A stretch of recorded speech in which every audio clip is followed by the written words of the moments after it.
Hi guys, and welcome to today's video. We're going to be showing you how having a professional makeup artist can help develop looks for a photo shoot, and we're going to be showing you 3 different looks today. I'm also going to be changing the lighting setups to be getting the most out of our looks. So we've got Hannah with us today, and we're going to be using different lighting modifiers, showing you a different series of photos. So this is the reason why you have a professional makeup artist, because they can build up looks on and on. So throughout this video you're going to see Hannah change to be more of a crystal diamond look. So this is just a simple beauty look we are starting off, and we're going to get more and more elaborate as this video goes on. So we're just going to start with a really simple lighting setup, because I think the first look should always be simple, just to get the model warmed up, get yourself in the flow as well. So we just got our large octobox here. We've also got a strip light at the back. We've got a lilac backdrop as well to also keep the theme with the makeup. And Hannah's wearing a pastel coloured outfit too, but we are mostly going to be shooting half length and headshots just to emphasise the makeup for this look. So as always, I'm going to break this lighting down for you. So first of all, our octobox, we just got it pointed at a 45-degree angle towards Hannah, and this is what's going to be our main light and illuminating Hannah fully. And we're just going to take a quick shot just to show you. And before I always forget, because I forget in every video, we're going to be shooting at 200ths of a second, f800 ISO, and looking at that shot, we get a lovely effect there. We get a lovely purple backdrop. It also complements the outfit too and the makeup. But we are getting a shadow down this side, which, as we are using pastel tones, I want the light to be filling the scene so that we get a soft look as well.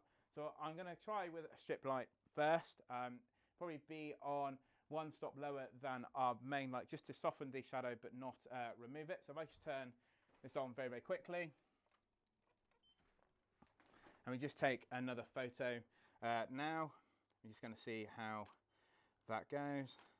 Okay, so what we are looking for is that shadow to be filled. I'm just looking at the screen, and we get a much softer shadow there. You also notice that hasn't really affected our backdrop, but if we are wanting to get our backdrop softer, we're probably going to be changing our lighting modifier. And what I would do is probably get another large softbox that can also hit this backdrop, or I may put our V-flats in and act like a false wall to also bounce some light back as well. But we'll look at the difference and see which one gives us the best option. So I've swapped the strip light over, and we've now got our 90 by 90 centimetre softbox here. And we've got a massive thing about feathering as well, because we want this light to wrap around as much as possible to give that pale pastel purple look. So Hannah is a little bit further back from the front of these 2 lights, as you can see. And what should actually happen is we get a lovely soft wraparound light appearing now on our images. As you can see, it just looks a little bit bright, so I'm just going to turn it down by about half a stop. Actually, I'm going to go a full stop, actually. I'm just going to do a couple more shots. I'm going to keep it to half length. There we go. Okay, so we get a much softer look, but I think we need to be illuminating this purple more to be a softer pastel colour. So what I am going to be doing is I'm going to swap that over for our V-flats, which you may see in previous videos, and see if we can get a more softer look there. I've got the V-flats now in place, and we just moved Hannah a little bit further back, so she's also closer to our backdrop. We've moved the light further back as well, so there's going to be a lot of fall of light coming from our octopus, hitting these V-flats and illuminating Hannah and also our backdrop, because what we notice when we take the photo is we're going to get a more balanced lilac with Hannah's outfit and the backdrop. So if I just do a quick shot, I've not changed any settings as we are, but I am having to close in quite a bit now because these boards are going to get in the frame if I shoot too wide. But as we're doing a makeup look, it would make more sense to be doing more headshots. So I'm going to come in a little bit closer with Hannah, and just going to do a quarter length shot as we are there. And you can see a beautiful wrap around there. Makeup looks amazing, and we're really pleased with this starting look. So what we will do now is we got all our images from that first look. We're going to let Jade add in the crystals and everything else, and we're going to show you the second look. Wow, guys, look at this second look Jade has now done, adding all these crystals to Hannah. So we kept this lighting set the same because we're going to show you how this now looks. But the only difference we have done is we just moved Hannah a little bit off the backdrop, because what you saw from the first look is when we had a slightly darker purple and this dark purple dress, they were quite similar tones, so we kind of wanted to keep that purple theme. So I'm just going to show you a couple of shots. We're going to keep this at least 3.25 length upwards, and we're just going to show you some examples here and look at the stunning results you can easily get with this one light setup. But what is a common mistake that I often do is I forget to do shots at different angles and different lengths as well. But as we're in quite a tight space, I am keeping to my 24-70 and just going in closer towards Hannah to actually get these. So as I'm just firing a few photos off, so we just do a few half-length ones as well. I'm probably shooting around about 50mm here. And then if I just want to get a nice headshot of Hannah as well. And it's also really important just to keep your model facing your main light, because this is only filling in the shadow. So the more Hannah is turned towards this octopus, the more light will actually wrap around her. So we're just going to do just a couple more photos as we are, and look at that, the stunning makeup here.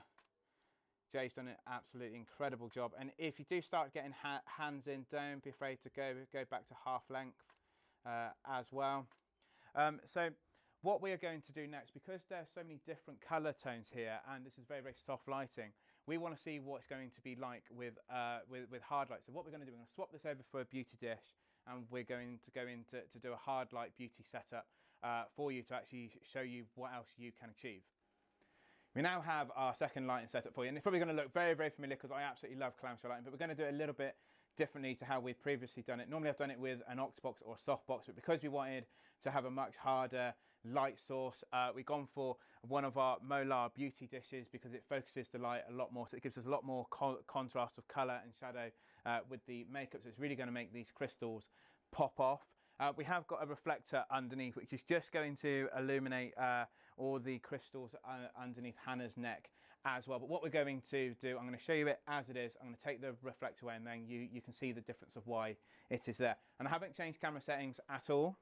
So I'm just having to shoot at about 105mm, just getting a really lovely headshot there. I'm just getting some lovely shots there, and you can see that necklace perfectly illuminated there. Now, if I just give Chris my camera and I move this reflector out, and then we will show you the difference with the neck if this is not in place. And then I'm just going to grab that back. Now, you're probably all wondering, why have I got it on a boom arm and I'm shooting around it? It's because this was so heavy, it just kept on slipping when we actually had it over. So I've kept it upright, and we're just going to shoot underneath it just because it kept on slipping and moving out of position. So that's the reason for this. So we're just going to do another shot, and what you will notice is because we've got the beauty dish positioned where it is, it's just causing a shadow underneath Hannah's chin. So what's happening is that is what is underexposing all the crystal detail on Hannah's neck, which is why it's very important to have any sort of reflector or second light there. But because we've got a lot of shadow down Hannah's shoulders, I'm going to add in some kick lights to lift Hannah a little bit more off this backdrop and give a little bit more cheek detail within the portraits as well. We now have our strip lights in place, and they are parallel to each other, but most importantly, they're both pointing in towards our reflector. We just want to be a little bit careful because that's a lot of extra light hitting our reflector and bouncing back into Hannah, so we don't want this uplighting effect. We just had to do a couple of checks, just making sure that these kick lights are low enough but illuminating Hannah enough that they aren't bouncing too much light into this reflector. But now that these are in place, you're going to see a massive difference with this image. So it might be worth, if you do try this at home, this lighting setup, whether you want the strip lights in or not. So here we go. So we're going to do a couple of photos. It's going to get Hannah looking directly at me, and I'm just shooting around 105mm again. And we're getting some lovely images there. Can you see all that light now illuminating Hannah's cheeks and really lifting off that makeup as well? Now, what I think we should also add is a gradient light at the back to lift off the purple too. So I'm just going to add in a backlight and see if we can get a gradient glow. So we've added our backlight, and as you can see from the model box, giving a gradient glow behind Hannah on this lilac backdrop. So we're just going to take a couple of pictures just to actually show you this lovely gradient we are getting. Now you just got to make sure when you do this that your backlight is perfectly behind your model to get an even glow. And this is now turned suddenly into a 4-light setup. So something really simple is now turned into 4 lights. So this is why experimenting, putting lights in place, taking lights away is so important. You end up building on a shot more and more and more, and you get different effects from it. But we got one final look for you. So we're going to change it all up and we're going to show you our final look. Our third and final look for you is we're going to be adding smoke and gel to this final lighting setup. So we kept our beauty dish in place, which again is going to be mostly illuminating Hannah with us here. And Jay's done some amazing extra makeup to Hannah as well. But we've added in a few gels, and I'm just going to break down this lighting for you. So I'm just going to turn all these lights off just a second. Dave, would you mind turning off that one for me? And I'm going to turn off this one. Okay. So just as always, I'm going to break this down. So we've got the beauty dish off to a 45-degree angle, and we're just going to get Hannah slightly turned towards it, if that's okay. Okay, and it is going to be creating a bit of a shadow down this side, but we wanted to keep with the beauty dish to lift off all this glitter on Hannah's face. But to soften this shadow, we are going to add in this kick light. So I'm just going to turn this kick light back on. Try not to fall over my tethering cable. Has that turned it back on? No. Press the wrong button. Right there. There we go. Now I haven't put a grid on this because we're adding smoke. I don't mind if this white light spreads around and illuminates more of Hannah. So we're just going to do a couple more now that that light's on.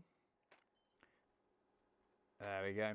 Okay, and you can see we still get a shadow because you want to keep this quite contrasted to our previous images, but it's also lifted off Hannah from our purple backdrop. Now we're going to add in gels, and we did want to keep around the theme of purple. So we have got a purple gel at the back here, which Dave's going to very kindly turn on for us. All right, and this is just going to illuminate Hannah down the other side as well. And now we get a wonderful light purple look going down this side of Hannah. Now what you'll probably notice is, I had this earlier with the beauty dish, the crystal detail underneath Hannah's neck is actually being hidden, but as it glistens it kind of gives like this turquoisey greeny effect. So what we've actually done to fill that in, we've actually added in a turquoise gel as well, which is just going to be pointing upwards to fill in those shadows and give that detail with the crystals there. So I'm just going to turn this on as well, and it's just going to give this really lovely effect you're now seeing. And I do not mind if the gels wrap around or do anything. I want to keep this as colourful and as organic as possible in terms of light spreading and everything else. We just want to keep it as organic as possible. Because while we add the smoke in with our Smoke Ninja, which Dave's going to kindly do for us, the smoke's going to go all different colours for us. So we're going to get a really atmospheric shot. So David, so would you mind putting some across Hannah's shoulders and some on the crown as well? And we've got to be a little bit quick with this because the smoke does disappear, and that should actually do us just for there. So can you see all that wonderful colour that we're getting through the smoke there? Now, the only problem I've found with this lighter, I'm using one of our older lights. It doesn't recharge as fast, and as the smoke dissipates away, I need to keep rapid firing. So sometimes we get the odd miss shot with this turquoise light. But if we could do that again, I'm going to do some now half-length ones. So Dave, if you wouldn't mind going a little bit lower. You want to always start low because then the smoke can then rise up. I'm just going to keep adding it, and then we're going to quickly shout when Dave needs to be out the way. It's just around about now, and we're just going to add in some more smoke there as well. And we're just getting these wonderful atmospheric photos here. And this is all using just 4 lights. Now I know that may sound a lot, but if you do have a 2 and 4 lights or 4 flash guns, you can easily do this. Now I'm just going to grab a couple more because whilst the smoke's still there and it's a little bit softer in there, like disintegrates, more of a haze now, we can just get some really lovely soft lighting effects as well. But I'm going to ask Dave to pop in again with the Smoke Ninja, just to see what else we can do. And Hannah, can I get you slightly turned towards the beauty dish as well? There as well. So I want to keep Hannah facing this way just so we also get these stones lit up as well. And that's looking really good. Wow. Now what we could have done is just a little bit more smoke on this side. So do you want to add in a little bit more here whilst we're doing it? And what the whole point of this video was just to show you a photo shoot and stages and building up different lighting setup. So I hope you have been enjoying this sort of different style of video that we've been creating tonight. Dave, sorry, can I grab you in a little bit more and just more this side? There's plenty there. So even if you come a little bit further away and then just start, yeah, so perfect. There we go. We can now get these lovely effects now with the purple and turquoise coming through. Wow, these are brilliant. These are. I'm just going to keep on adjusting from half length to quarter length, just getting some different effects. And we've got some wonderful images there. Now, I hope you have enjoyed this video and enjoying watching how having a makeup artist and adjusting the look and adding more and more, you can get different effects and changing lighting around how many different options you can actually have and how many different looks, light setups you can actually go from very, very basic to 4 lights that you've been seeing today. Please consider liking and subscribing, and thank you so much for watching, and we'll see you all in the next video. Thank you, guys. Oh, quickly, thank you, Jay, for all the wonderful makeup. I know Jay's not in the camera, but thank you so much. Chris, thank you so much for filming. Dave, thank you so much for doing this, and Hannah, thank you so much for being so amazing on this shoot. It's been phenomenal doing this. So thank you everybody for watching.